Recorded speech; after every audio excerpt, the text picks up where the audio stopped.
2015 തന്നെ ഷൂട്ട് ചെയ്ത് കഴിഞ്ഞ ഒരു ഇംഗ്ലീഷ് സിനിമ. സംവിധാനം ചെയ്തിരിക്കുന്നത് റോബർട്ട് റോഡ്രിഗ്സ്, അഭിനയിച്ചിരിക്കുന്നത് ജോൺ മാൽക്കോവിച്ചും ഷുയാ ചാങ്ങും ചേർന്നിട്ടാണ്. ഇതിനിപ്പോൾ എന്താ പ്രത്യേകത? സാധാ സിനിമകളൊക്കെ ഇറങ്ങുന്നു, ആ സിനിമയുടെ കൂട്ടത്തിൽ ഇറങ്ങിയ ഒരു സിനിമ എന്നൊക്കെ നമ്മൾ വിചാരിക്കുന്നുണ്ടാവും. പക്ഷെ അങ്ങനെ വിചാരിക്കുന്നെങ്കിലും നിങ്ങൾക്ക് തെറ്റി.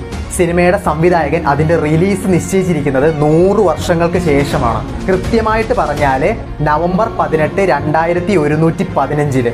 അതായത് 2015 ഷൂട്ട് ചെയ്ത സിനിമ 2115 നവംബർ 18 റിലീസ് ചെയ്യുന്നത്. അപ്പൊ എല്ലാവർക്കും സംശയം ഉണ്ടാകും, ഈ സിനിമയൊന്നും നമുക്ക് തിയേറ്ററിൽ പോയി കാണാൻ പറ്റില്ലേ, ഈ സിനിമയൊന്നും നമുക്ക് കാണാനേ പറ്റില്ലേ എന്ന്. പറ്റില്ല.